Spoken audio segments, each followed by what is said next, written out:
Meus irmãos, abram a Bíblia de vocês no Evangelho de Mateus. Eu estou estudando o livro de Mateus, eu tenho acompanhado uma série de estudos em Mateus e aí eu fico encabulado, eu fico encantado, eu fico grato ao Senhor pela palavra de Deus e Deus ter levantado na igreja brasileira tão bons expositores da palavra de Deus, né? E esse texto tem falado ao meu coração e eu quero compartilhar com os meus irmãos. Então, Mateus capítulo 23. Quanto vocês acham aqui? Mais uma vez quero agradecer vocês, viu? Pela surpresa na quinta-feira. Está aqui o meu presente. Em janeiro vocês vão descobrir o presente. Não é? Vou ficar mais bonito. Acho que o pessoal cansou do meu terninho surrado. Mas aí eu prometo que em janeiro vai estar 0 bala, né? Fiquei muito satisfeito. Surpresa é bom, né? E aí, até a Rosilda me perguntou: mas você sabia? Eu falei: não, a Luísa não estava aqui não, que a Luísa quer linguaruda. A Luísa está viajando, aí ela não aguenta, né? Eu falei: não estava sabendo não. E eu todo empolgado aqui, já tinha vazado às 9 horas da noite, e o Valdeir teve que me interromper, senão a gente estava até agora. Mas é bom. Muito obrigado aí pela lembrança. É sempre reconfortante ao nosso coração ser lembrado, né? Saber que a gente pode contribuir com a vida dos irmãos de alguma maneira. Meus irmãos, então, Mateus capítulo 23, quero ler com os irmãos dos versos 1, está ventando muito aqui. Quero ler com os irmãos dos versos 1 até ao verso 12, né?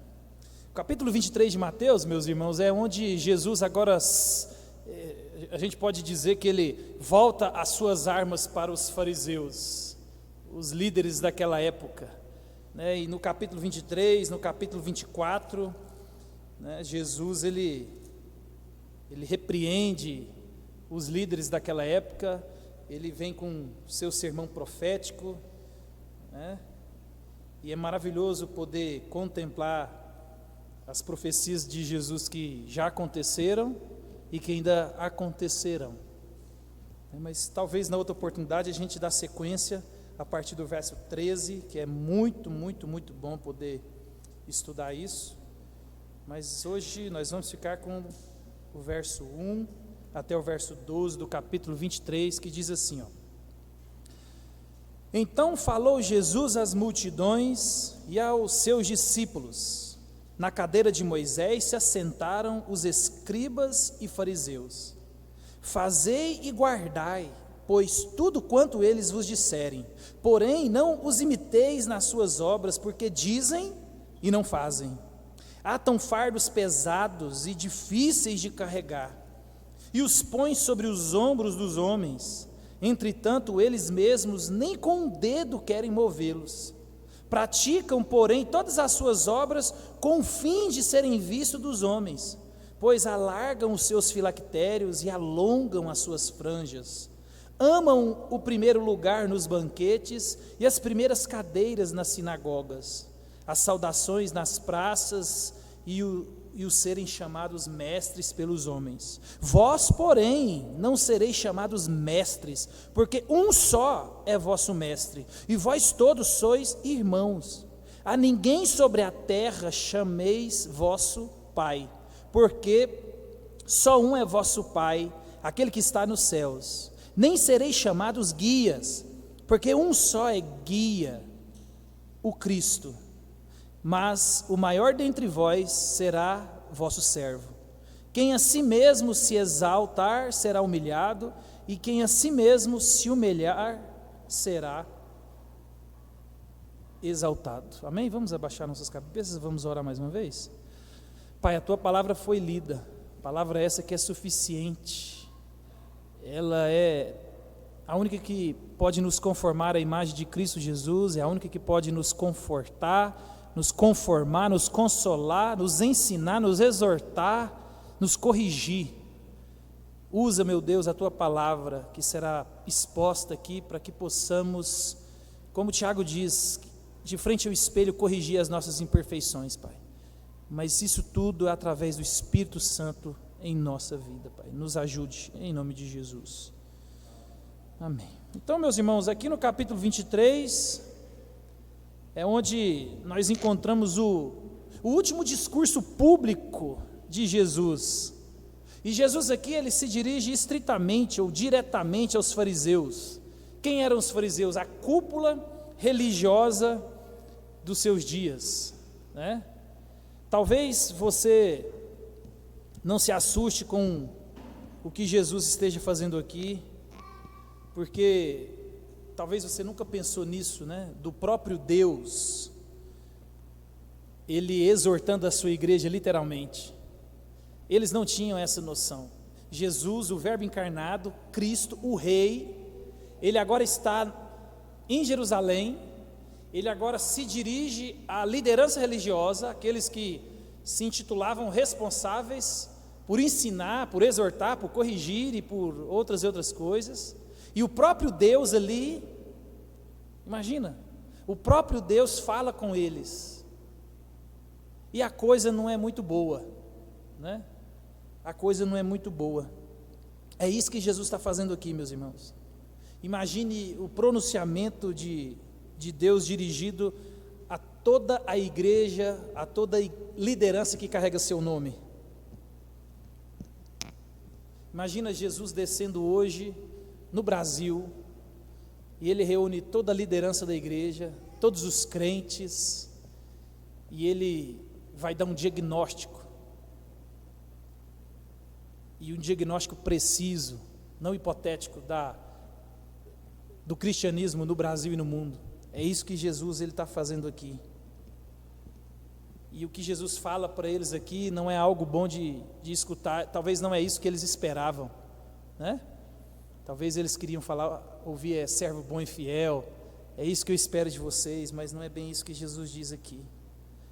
E esses homens aqui, meus irmãos, como muito crentes hoje em dia, eles estavam mais preocupados com a autoimagem, mais preocupados com o que as pessoas pensavam deles, se preocupam mais com o que é visível,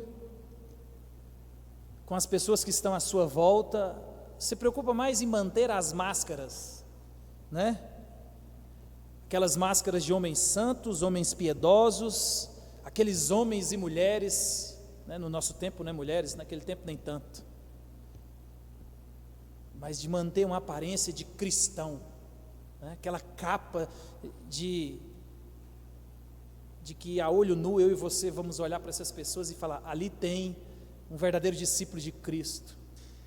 E Jesus aqui, meus irmãos, ele quer corrigir isso na minha vida e na sua, para que eu e você nos arrependamos de viver de aparência. Isso é pecado, isso é temor a homens. Eu e você não devemos preocupar em certa medida com o que as pessoas pensam. Nós devemos preocupar com o que Deus tem pensado de nós, porque talvez a percepção das pessoas com relação a mim e a você é uma percepção positiva, enquanto a percepção de Deus é extremamente negativa e condenatória. Deus, ele olha para as igrejas do Apocalipse, e aquela igreja que se dizia abastada, rica, com dinheiro, ele vai dizer assim, vocês são pobres, cegos e nus, vocês acham que estão vivos e estão mortos. E é Jesus, ele está querendo dar esse diagnóstico, meus irmãos.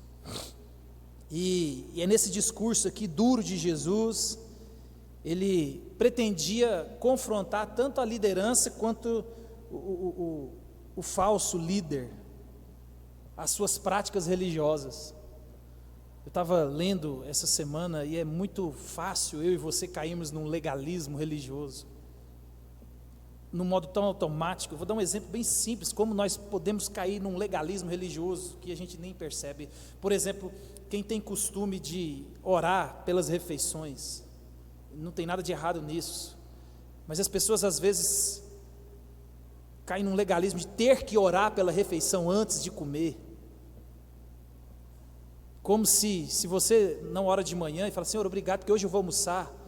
Parece que as pessoas não conhecem o Deus ao qual servem e precisam de cumprir um ritualismo, né? A gente vai viajar e parece que você tem que parar na hora que você está dentro do carro e falar: Senhor, abençoa essa viagem, porque se você orar antes ou na noite anterior, no dia anterior, parece que não surte efeito. Então observe, meus irmãos, é muito fácil eu e você cairmos nesse legalismo de cumprir uma religiosidade e esquecendo de quem é o nosso Deus.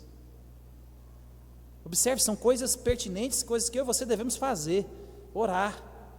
Mas às vezes o fato de você não orar porque almoçou hoje, você fala: meu Deus, e agora? Oh Deus, me perdoa porque eu não orei. Então observa, isso é legalismo. Isso é legalismo. É muito fácil de eu e você incorrermos nesse mundo. Então Deus aqui, Ele volta as suas armas para os fariseus. E quem que eram os fariseus, meus irmãos? Os fariseus, eles surgiram em Israel com uma finalidade de manter a religião pura e incontaminada do mundo. Como talvez muitas coisas no cristianismo, surgiram com a finalidade de manter a religião, a igreja incontaminada, né?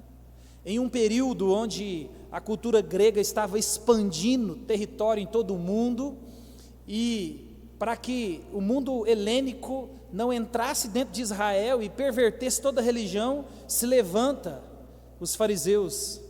É ali próximo ali a guerra dos Macabeus ali, mais ou menos 160 antes de Cristo, onde essa seita é mais proeminente. Então, meus irmãos, eles estavam com boas intenções, manter a igreja incontaminada, mas o tempo foi se passando e todo aquele zelo foi se perdendo. Então, meus irmãos, eles, depois do cativeiro babilônico e depois de toda a dinâmica da volta de Israel e da sua reposição em Jerusalém, quando eles voltam para Jerusalém, eles ainda queriam manter a religião pura e incontaminada do mundo pagão. Por isso que eles são chamados fariseus. Fariseus são separados, nós somos incontaminados do mundo. Então observa que começou com boas intenções, né? Mas infelizmente, meus irmãos, com o passar dos anos, todo esse zelo e cuidado, não se conformaram com o mundo, de não se conformar com o mundo foi perdendo força e virou uma preocupação meramente externa. Por isso que você ouve hoje em dia as pessoas falam: você é um hipócrita, você é um fariseu. É porque a gente só está preocupado com a casca. O fariseu era isso, ele começou bem, mas do meio para o final ele só estava preocupado em manter o ritual, em manter a casca, em manter a boa aparência de piedoso, de santo, de homem de Deus. E na verdade não tinha nada disso, eram perversos, eram malignos, cheios de Satanás. E Deus, Ele quer combater isso, meus irmãos. Deus, Ele quer corrigir na minha vida e na sua, essa capa de crente. Deus, Ele quer corrigir na minha vida esse parece que é, mas não é. Os fariseus, eles absolutizaram a letra da lei, caindo nesse legalismo da mera observação externa e formal. E aí eles negligenciaram aquilo que muitos de nós temos negligenciado, o aspecto da lei que é de um coração puro, justo e íntegro. É de uma vida íntegra do lado de dentro. Eles caíram, meus irmãos, numa armadilha que muitos crentes têm caído, que é a preocupação apenas com a aparência e não com o coração, e não com a conversão de fato, não com a mudança de pensamento, não com a mudança de vida. Eles tinham uma preocupação com a reputação e não com o caráter. Reputação é o que as pessoas pensam de você, caráter é o que Deus pensa de você. E muitas pessoas, por causa da reputação, têm colocado em xeque o seu caráter. São excelentes pessoas diante dos homens, mas são piores pessoas diante de Deus, porque vivem mascarando uma vida que não condiz com a realidade. Às vezes, nós preocupamos mais com o mundo e não com Deus, meus irmãos. Isso é um erro que o crente comete. Nós não podemos incorrer nesse erro. A minha antena e a sua tem que estar constantemente ligada ao que Deus pensa de mim.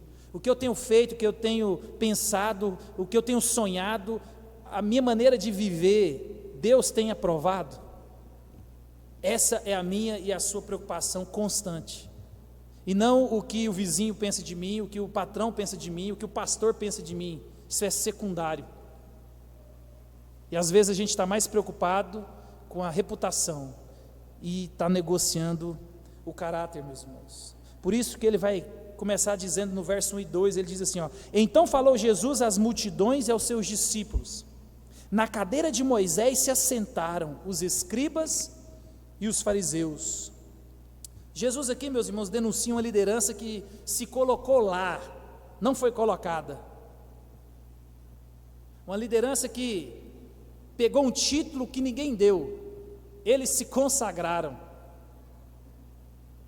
Existe um pregador no Brasil que ele começou como pastor, depois ele virou bispo, depois ele virou apóstolo, e aí hoje ele é patriarca. Então são pessoas, meus irmãos, que arrogam para si um título que Deus não deu. Não existe isso. Patriarca é Abraão, Isaac e Jacó. E esse arrogou para si o título de patriarca. Foi o que os fariseus fizeram aqui, meus irmãos. Eles são líderes que influenciam multidões, mas não foi colocado ali por Deus. Por isso que eu já disse isso aqui, muitas pessoas têm mais critério de escolher mecânico, de escolher médico, do que escolher igreja, escolher pastor. E por causa disso tem muitos negociado a fé. E Deus vai cobrar isso de você. Deus vai cobrar isso de você, meus irmãos. Isso é muito sério. E a igreja, ela é a única que tem autoridade para isso. Muitos se tornam líderes sem por trás ter uma igreja, uma denominação, uma igreja séria, um corpo de membros robusto. Vão abrindo portinhas e você conhece histórias de alguém que ficou contrariado e abriu uma igreja, outro que ficou contrariado e abriu outra igreja, e às vezes até crescem. Não é a igreja de Deus, meus irmãos. Não é a igreja do Senhor. Pessoas que se auto-intitulam líderes religiosos e a igreja não colocou lá. Existem denominações no Brasil hoje que elas são consideradas como seitas pelas denominações e igrejas sérias. E está cheio de gente escutando essas pessoas, está cheio de gente entrando nesses templos, está cheio de gente vivendo nesses lugares e achando que estão sendo conduzidos para o céu e não são. É porque, meus irmãos, eu e você, nós gostamos da casca. Eu e você, nós gostamos da aparência. Por isso que o Instagram, ele é o maior sucesso. O TikTok, ele é o maior sucesso. Porque ele só mostra a capa. Por dentro, não precisa de mostrar. E Deus, meus irmãos, Ele está querendo corrigir isso da igreja. Não há nenhum texto na Escritura onde Deus elege esse grupo para assentar na cadeira de Moisés. E cadeira de Moisés aqui significa intérprete da lei. Ninguém levantou eles e falou: vocês aqui sentem na cadeira de Moisés. Vocês agora são responsáveis pela liderança de Israel, por ensinarem Israel. São vocês que são responsáveis. E uma grande marca, meus irmãos, dos falsos profetas é arrogar para si uma posição que jamais foi concedida. Sejam inteligentes. Hoje nós temos uma informação na palma da mão. Então, aquele ditado, puxa a capivara daquelas pessoas que você tem ouvido o Evangelho. Não é porque abriu um texto, não é porque falou coisas bonitas, não é porque às vezes não mentiu, é palavra de Deus, porque não é. Por isso que a igreja está cheia de gente e com pouca conversão, muita gente e pouca transformação, porque não tem ensino, não tem palavra, não tem homens comprometidos com a verdade. Isso é culpa da igreja que tem aplaudido, recebido, seguido e caminhado atrás dessas pessoas, meus irmãos. E isso é uma prática não só dos nossos dias, isso é uma prática extremamente antiga. O próprio Deus, Ele vem ano após ano repreendendo e exortando Israel contra isso. Olha o que Ele Ele diz através do profeta Jeremias, lá em Jeremias 23, 21, ele diz assim, ó, o Senhor Deus disse, eu coloquei aqui na NTLH, o Senhor Deus disse, eu não enviei esses profetas, nem lhes dei nenhuma mensagem, mas assim mesmos, eles saíram correndo e falaram em meu nome. Toma muito cuidado, meus irmãos, com pessoas que se dizem portadores da mensagem de Deus, e não tem nada de Deus, e Deus vai cobrar de você.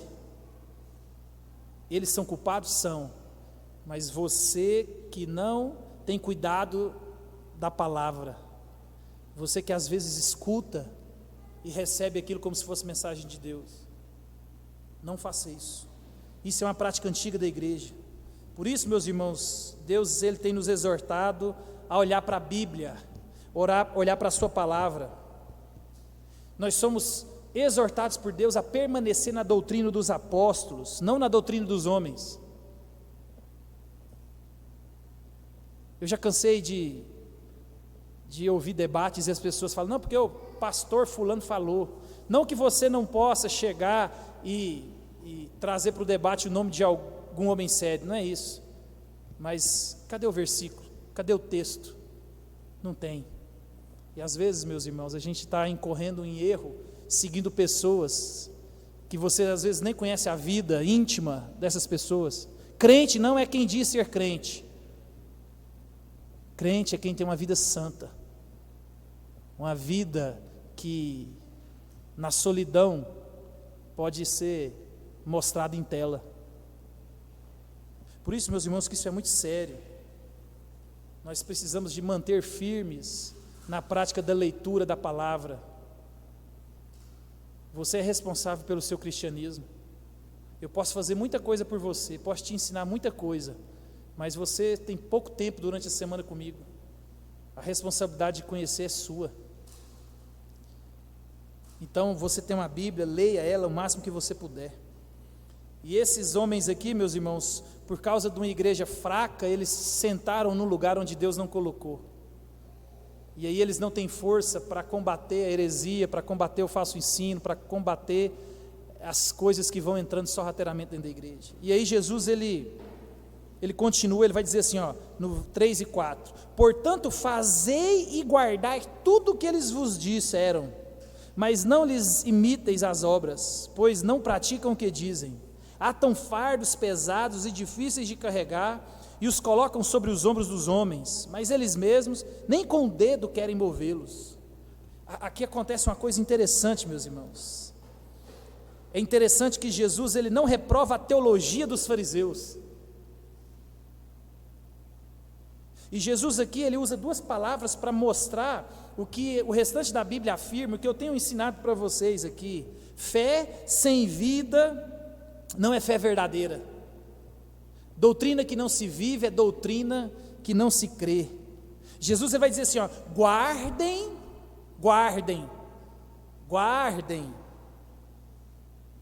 e pratiquem. Só guardar não resolve, só saber não resolve. Jesus está falando que ó, a teologia deles é boa, é impecável, mas a vida deles é detestável. Escutem eles e façam o que eles não fazem. Coloquem em prática tudo que vocês aprenderam e ouviram, meus irmãos. Não basta você só saber.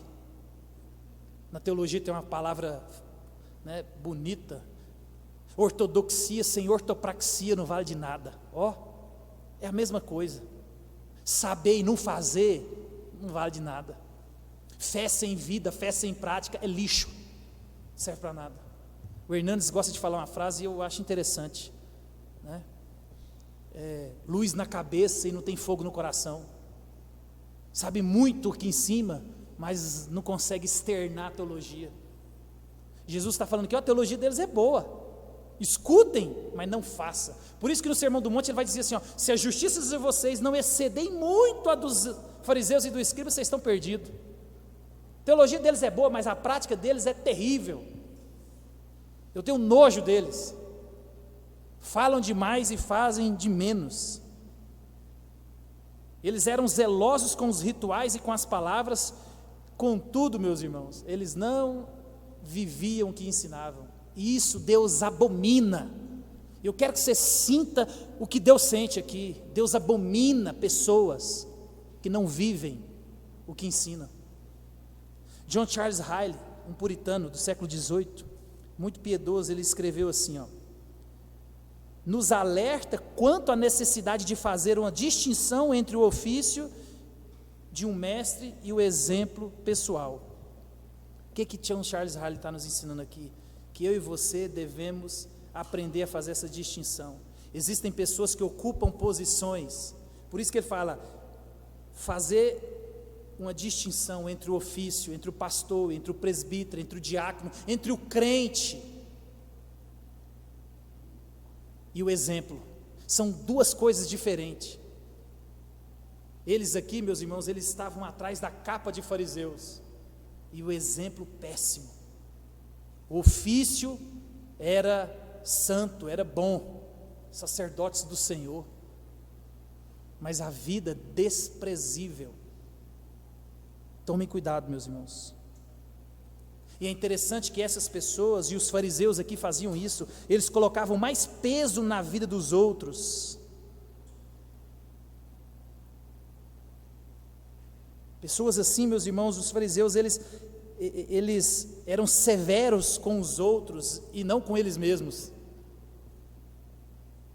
Por isso que a Bíblia vai dizer que eles colocavam fardos pesados demais, muita lei, muito legalismo, e eles mesmos, hora nenhuma, eles carregavam, olhavam para as pessoas e colocavam um jugo extremamente pesado. Isso é extremamente perigoso, meus irmãos. Eles não eram solidários com as pessoas, eles eram carrascos, colocavam mais peso. E é interessante que, quando a gente olha para Jesus, ele nunca pediu para você nada do que ele mesmo não fez. Diferentemente dos fariseus, façam, digam, se comportem, e não fazem nada.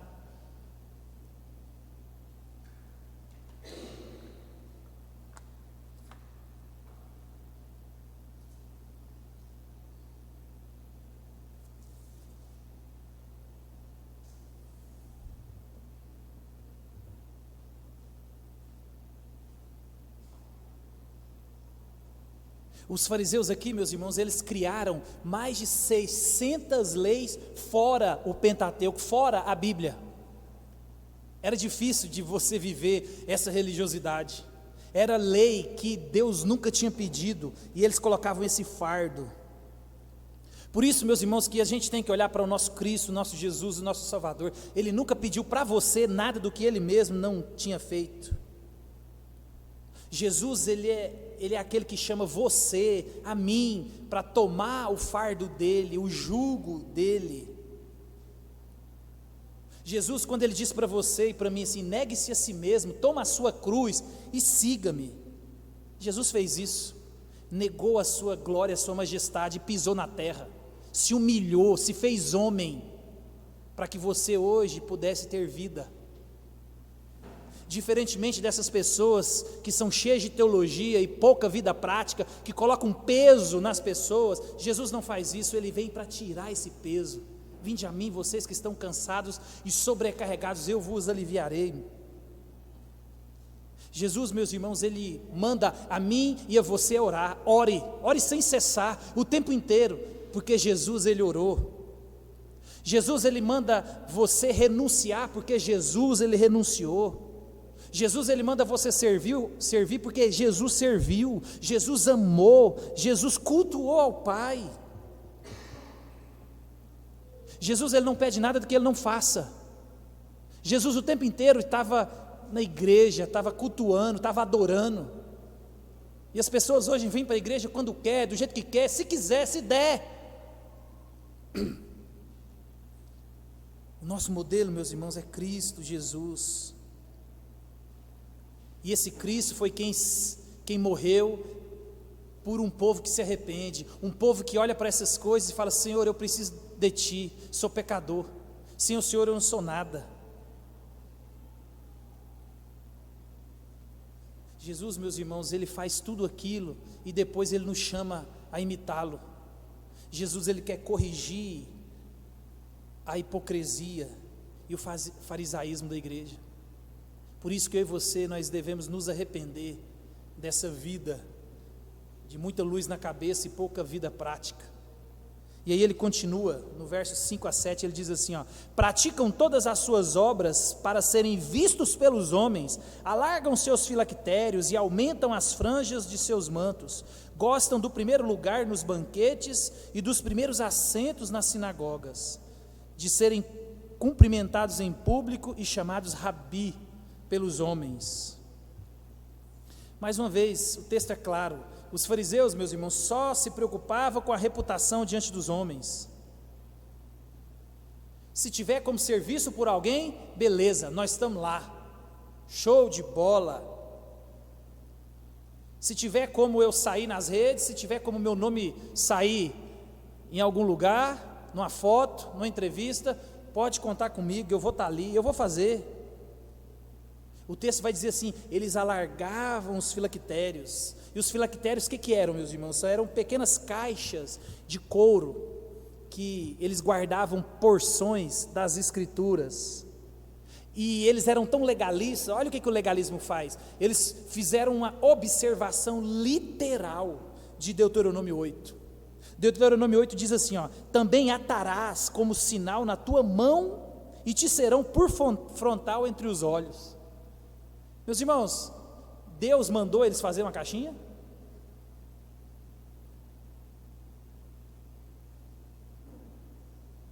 Deus está falando, você tem que guardar na mente, guardar no coração.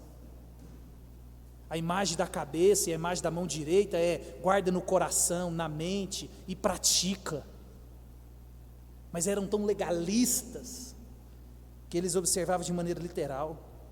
Então eles alargavam os filactérios, colocavam cada vez maiores. E as franjas também. E o que eram as franjas? Eram os cordões colocados nos cantos das vestes. E colocava também esses cordões no talite, né? Como se fosse o cachecol da oração. E eles alongavam isso. E também é uma observação da Bíblia de forma literal. Olha tanto que é interessante quando a gente consegue ver toda a revelação completa e a gente dá um salto para trás, e estava escrito lá, meus irmãos, e eles olharam para as escrituras e interpretaram do jeito que eles quiseram. Olha o que Deus vai dizer assim, Números 15, 38 a 41, diz assim, fala aos filhos de Israel e dize-lhes que nos cantos das suas vestes façam borlas pelas suas gerações, e borlas em cada canto, presas por um cordão azul. E as borlas estarão ali para que, vendo-as, vos lembreis de todos os mandamentos do Senhor e os cumprais. Não seguireis os desejos do vosso coração, nem os dos vossos olhos, após os quais andais adulterando, para que vos lembreis de todos os meus mandamentos, os cumprais, e santos sereis a vosso Deus. Aí ele finaliza dizendo: eu sou o Senhor, o vosso Deus, que te tirou da terra do Egito, para vos ser por Deus. Eu sou o Senhor. Deus, ele sempre chamou o povo, meus irmãos, para uma vida prática e dependente dele. E o ensino de Jesus é para guardar e fazer. Guardem na cabeça, guardem no coração, mas façam. Por isso que Tiago, inspirado pelo mesmo Espírito de Jesus, ele vai dizer assim, para de enganar a vocês mesmos, tornem-se praticantes e não somente ouvintes da palavra de Deus. Vocês estão enganando a vocês mesmos. E o próprio Tiago vai dizer lá no capítulo 4, aquele que sabe o que deve fazer e não faz, nisso comete pecado. Jesus aqui está falando para eles assim, colocar a palavra de Deus na testa, colocar a palavra de Deus na mão, colocar o lembrete nas orlas das vestes e não colocar no coração é hipocrisia. É dizer e não fazer, é guardar e não praticar. E Jesus, meus irmãos, condena isso aqui. Jesus aqui está querendo condenar o meu e o seu coração farisaico, hipócrita. E nós precisamos de arrependimento. Há uma observação contínua de viver o verdadeiro evangelho. Mas eles amavam ser bajulados e ser reconhecidos, meus irmãos. E aí no verso 10 aqui, Jesus agora ele muda o foco. Ele para de exortar os fariseus e volta para a sua igreja, volta para os seus discípulos. E no verso 10 ele vai dizer assim, no verso 8 a 10: Vós, porém, não sereis chamados mestres, porque um só é vosso mestre, e vós todos sois irmãos. A ninguém sobre a terra chameis vosso Pai, porque só um é vosso Pai, aquele que está aí nos céus.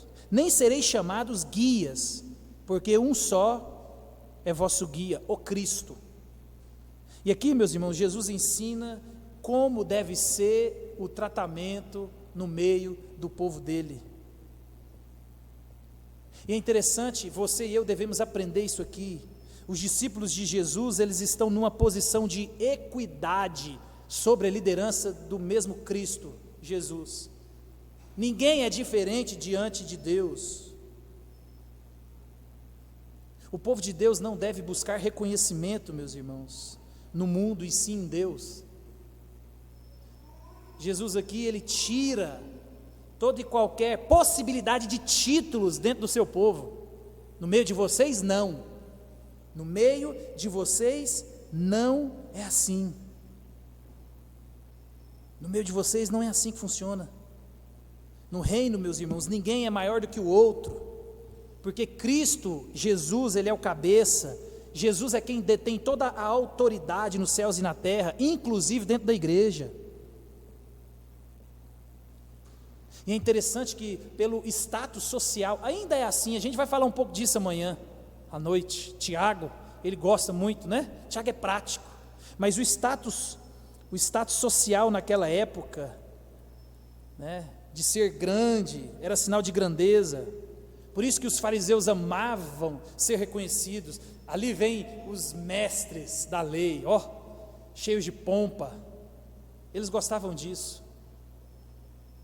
E Deus aqui, meus irmãos, diz: não é assim no meio de vocês. Jesus, ele proíbe, não chame de mestre. E mestre aqui no versículo 8 é rabino, significa meu magnífico. E aí Jesus está falando assim, no meio da igreja não é assim, no meio dos meus discípulos ninguém se trata assim. Vocês não são mestres, mestres só tem um, vocês são irmãos. Por isso, meus irmãos, que Jesus nos chama a unidade. Nós somos um povo só diante de Deus. Não há ninguém mais bonito, mais santo, mais piedoso, mais amado, menos amado, mais importante ou menos importante. Nós somos irmãos. Jesus, meus irmãos, ele proíbe o uso do título pai. Olha que interessante. E pai aqui é coisas concernentes a coisas espirituais. Talvez você já ouviu aquela ideia de eu sou pai espiritual de vocês, vem cá meus filhos. Só que aí você lembra de Paulo lá em Coríntios, ele fala, eu sou pai espiritual de vocês. Paulo, ele gerou aqueles crentes, ele pregou o evangelho, mas em momento nenhum você vê Paulo falando assim, me chamem de pai, eu sou pai de vocês. Como a gente vê muita coisa por fora aí, não saia da cobertura espiritual, eu gerei vocês pela fé, vocês são os meus filhos na fé. Não, Jesus está falando, não. Pai é só um, é Deus. Observe, meus irmãos, como que a gente está tão longe do ideal de Deus. E Jesus está querendo combater. O povo de Deus é um povo diferente. E Deus, ele instrui de maneira adequada. Ele vai dizer assim, não chame de guia. E aqui, a palavra guia, ela é diferente da de mestre, que ele usa no versículo 8, que no versículo 8 ele diz, ele escreve rabi, e a ideia aqui é para classificar, se fosse numa tradução para os nossos dias mais interessante, era uma questão de autoridade. No meio de vocês ninguém é guia, ou seja, no meio de vocês ninguém tem autoridade. Não, a autoridade máxima na igreja é a Bíblia. Ninguém fala que é guia, não, sigam-me os bons. Não, no meio da igreja nós temos uma autoridade máxima, que é Cristo cabeça, e Ele deu, meus irmãos, as Escrituras. Ela é a autoridade, o que ela diz é verdade absoluta, e Jesus Ele está corrigindo isso. Ele está querendo mostrar que pessoas não podem tomar o lugar de Deus na igreja. Um verdadeiro líder é aquele que leva as pessoas a Cristo, a obediência a Cristo, ao serviço de Cristo, a fé em Cristo. Quantas vezes eu já ouvi pessoas, não, porque eu preciso da bênção do meu pastor para sair da igreja, porque eu estou debaixo de uma cobertura espiritual. Que isso? Loucura é essa? Você deve sim comunicar, tem todo um trâmite legal, bom senso, nós somos crentes, a gente não sai brigado com ninguém, mas a ideia não é que lá é um lugar de proteção, e se você sair debaixo daquele lugar, você está desprotegido. Não, a autoridade é Cristo Jesus, em Cristo Jesus, meus irmãos, não há condenação. Jesus Ele quer corrigir isso. E aí Jesus Ele encerra essa parte aqui do discurso apontando qual é a verdadeira grandeza e qual é a verdadeira função dos membros do seu reino. E ele vai no verso 11 e 12, ele diz assim, ó: mas o maior dentre vós será vosso servo. Quem a si mesmo se exaltar será humilhado, e a quem a si mesmo se humilhar será exaltado. E é interessante que há uma confusão na igreja sobre a identidade de seus membros, e já era assim nos tempos de Jesus, né? Se você caminhar um pouco atrás no evangelho de Mateus, no capítulo 20, a gente vê a mãe de quem? A mãe de 2 discípulos, né? Tiago e João. Ela parece que entendia, tem um nível de autoridade, tem um nível de regalia, eu sou mãe, sou esperta, né? Já estou vendo lá na frente, estou aqui pertinho de Jesus, Jesus é o rei, daqui um dia o reino começa. E aí ela vai, Senhor, você podia colocar meus meninos aí, Senhor, coloca aí um do lado direito, um do lado esquerdo. E aí, meus irmãos, a gente vê que as pessoas ainda hoje procuram um lugar de destaque na igreja. Hoje eu estava limpando a porta da igreja, e aí eu estava pensando, as pessoas querem servir ao Senhor, mas ninguém quer servir ao Senhor fazendo aquilo. A igreja só é limpada na quinta-feira, ela fica suja. Você pode vir aqui sábado, ela está suja, ela precisa de um talentinho. Às vezes o banheiro, né? O pessoal gosta de ir lá, agora até as mulheres estão assim, já vou logo aproveitar, né? Não estão dando descarga. Tem dia que eu chego aqui na segunda-feira, tem que dar descarga no banheiro das mulheres, no banheiro dos homens, tem que tirar aquele negócio todo. E eu estava varrendo aqui, limpando, passando um pano, e falei, gente, as pessoas esquecem que isso aqui é servir ao Senhor, é cuidar do tempo, da reunião que vai acontecer logo mais. E qualquer um pode fazer isso aqui, não precisa de ter curso pós-graduação, o rodo está aqui, o pano está aqui, a água está aqui, o material está tudo aqui, é só você gastar 40 minutinhos, vir cá dar uma limpadinha, ninguém precisa de saber. Mas não, às vezes a gente quer servir o Senhor, mas tem que aparecer, tem que sair na foto, senão não tem graça. E a gente, meus irmãos, no reino de Deus, a gente pode fazer tanta coisa para o Senhor, que esses lugares de destaques aqui são irrelevantes. São irrelevantes. Olha tanto que é bom você chegar na igreja e estar limpa, você entrar num banheiro que você pode sentar, você pode usar. Alguém veio cá, no dia que você não estava aqui, fez isso tudo. A gente vai comer um lanche ali, você não sabe quem fez, já está pronto. Alguém veio em off. Então, meus irmãos, a gente percebe que há muito tempo, desde quando o mundo é mundo, desde quando a serpente entrou no Éden, os homens buscam um lugar de destaque. Por isso que os coaches ganham dinheiro, porque ninguém quer ser faxineiro, ninguém quer ser pedreiro, ninguém quer ser pintor, ninguém quer varrer rua, todo mundo quer ser CEO, né? Todo mundo quer ser presidente, todo mundo quer ser diretor, todo mundo quer ser dono, quer ser empresário. E aí eles ganham dinheiro porque eles inflam o seu ego, porque você quer posição de destaque, Você quer chegar no final do ano, em dezembro, 25 de dezembro, né? A gente vai se reunir com as famílias, e aí você cantar Sabor de Mel, quem me viu passando a prova e não me ajudou, né? Vocês achou que eu não valia nada?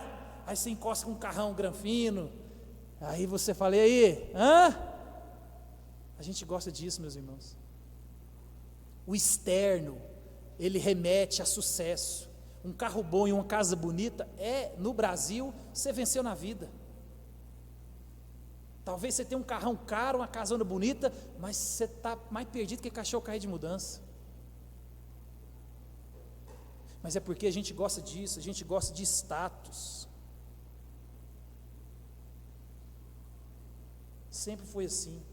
Pessoas querendo garantir um lugar de destaque, de honra no meio do povo de Deus. E Deus aqui está dizendo, não é assim.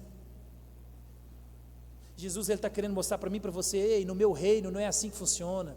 A legislação que rege o meu reino é diferente da de vocês. Aqui não funciona como os homens pensam, né? Samuel chega lá na casa de Jessé, quando ele olha para Abinadab, ele fala, aqui achei o rei, mais forte, grande, é esse que é o rei. Jesus, tenha misericórdia de nós. Aí Deus fala para ele, não é esse não, Samuel. Aí vem Davi, que a Bíblia fala que ele era pequenininho, mirradinho, fedendo ovelha. Aí Deus fala, é esse aí, ó. Eu vejo o que o homem não vê. Eu olho o coração, eu olho a conversão, eu olho a sinceridade. Então, meus irmãos, Jesus aqui está mostrando para nós que é diferente. Por isso que lá em Mateus 20, um pouco atrás, ele vai dizer para a mãe deles assim, e para os discípulos assim, ó, não é assim entre vós, pelo contrário, quem quiser tornar-se grande entre vós, será esse o que vos sirva, e quem quiser ser o primeiro entre vós, será o vosso servo, tal como o Filho do homem, que não veio para ser servido, mas para servir e dar a sua vida em resgate de muitos. Esse é o modelo. É amar a Deus sobre todas as coisas e o próximo. É você se esforçar amando a Deus em benefício do próximo. É para servir, meu irmão. Warren Wiersbe, ele diz assim, eu concordo com ele, ele coloca assim, ó, a verdadeira grandeza encontra-se em servir aos outros, não em forçar os outros a nos servir. A verdadeira grandeza não pode ser criada, antes provém de Deus. À medida que lhe obedecemos, se nos exaltamos, Deus nos humilhará.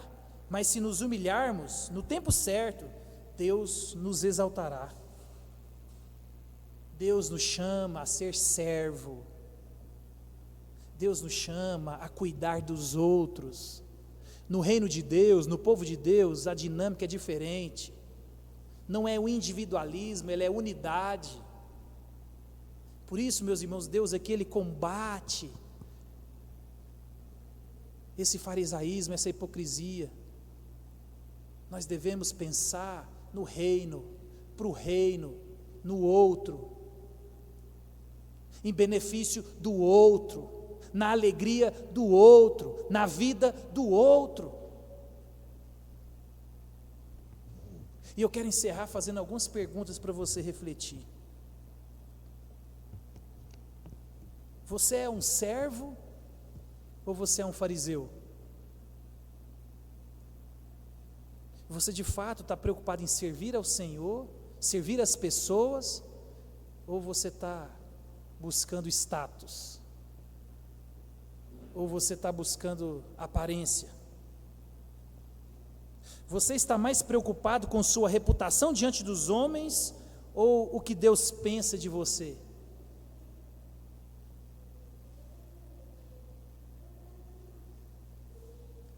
Como pai, mãe, você tem servido a seus filhos? Você tem criado eles na admoestação do Senhor? Você tem entendido que os filhos são flecha na mão do guerreiro? E flecha você lança, você mira. Você tem servido aos seus filhos na função de pai e de mãe? Você tem pensado nisso? Você tem colocado a sua vida, à disposição dessas vidas que são herança do Senhor? Como marido, como esposa, você tem servido o seu cônjuge? Você tem amado e tem sido submisso como a Cristo? A sua vida é em função de servir o seu cônjuge? O seu sonho em agradar a Deus aqui na terra é fazer do seu cônjuge, a esposa ou o marido mais amado, bem tratado, bem cuidado? Isso é servir. Você tem vivido em função disso?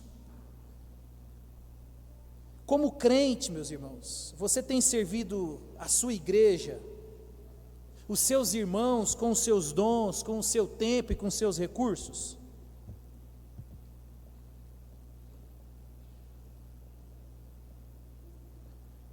Eu quero que você reflita na sua vida, meus irmãos. Nós não podemos entrar o ano de 2024 da maneira que nós começamos 2023. Nós precisamos de dar uma guinada. Nós precisamos de mudar os hábitos. Nós precisamos de renunciar. Nós precisamos de conversão. Nós precisamos de vida nova. Eu tenho orado, meus irmãos, para que Deus transforme a nossa igreja. Eu não tenho orado por crescimento numérico. Eu tenho orado por crescimento de santidade. Santidade. Avivamento, ele cresce na santidade, na leitura, na oração. Não estou preocupado com quantidade. A quantidade, ela vai ser só um fruto, uma consequência da qualidade dos crentes que Deus tem colocado aqui. Eu quero que você entre em crise. Eu quero que você vire um cristão insatisfeito com a vida que você tem levado até hoje. Eu e você não podemos estar satisfeitos com o que nós temos dado para Deus. Nós temos dado só migalha para Deus. Nós temos dado só migalha para os outros. Deus colocou um esposo, um marido, filhos, uma igreja, irmãos, parentes, vizinhos perto de mim, de você, para nós mostrarmos o Cristo que habita em mim e você, e nós temos feito isso.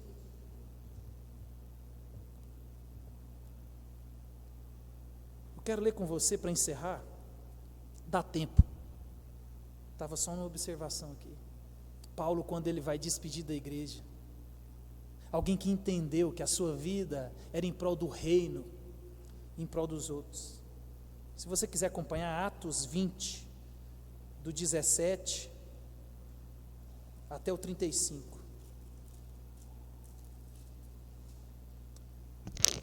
Paulo diz assim, ó: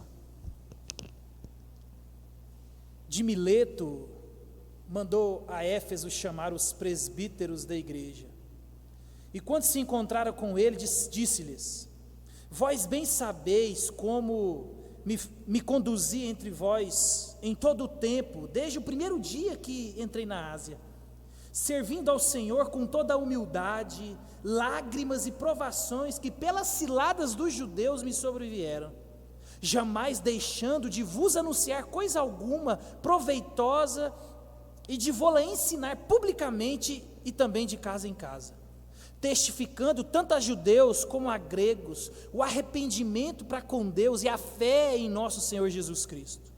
E agora, constrangido em meu espírito, vou para Jerusalém, não sabendo o que ali me acontecerá, senão que o Espírito Santo de cidade em cidade me assegura que me esperam cadeias e tribulações. Porém em nada considero a vida preciosa para mim mesmo, contando que complete a minha carreira e o ministério que recebi do Senhor Jesus para testemunhar o evangelho da graça de Deus.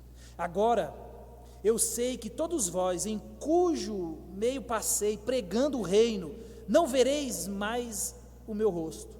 Portanto, eu vos protesto no dia de hoje que estou limpo do sangue de todos, porque jamais deixei de vos anunciar todo o desígnio de Deus. Atendei por vós e por todos o rebanho, sobre o qual o Espírito Santo vos constituiu bispos, para pastoreardes a igreja de Deus, a qual ele comprou com seu precioso sangue.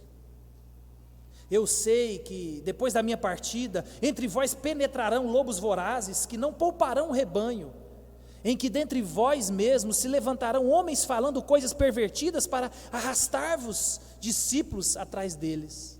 Portanto, vigiai, lembrando-vos de que por 3 anos, noite e dia, não cessei de admoestar com lágrimas a cada um. Agora, pois, encomendo-vos ao Senhor e à palavra de sua graça, que tem poder para vos edificar e dar herança entre todos os que são santificados. De ninguém cobicei prata, nem ouro, nem vestes. Vós mesmos sabeis que estas mãos serviram para o que me era necessário a mim e aos que estavam comigo. Tenho-vos mostrado em tudo que, trabalhando assim, é mister socorrer os necessitados e recordar as palavras do próprio Senhor Jesus. Mas bem-aventurado é dar do que receber.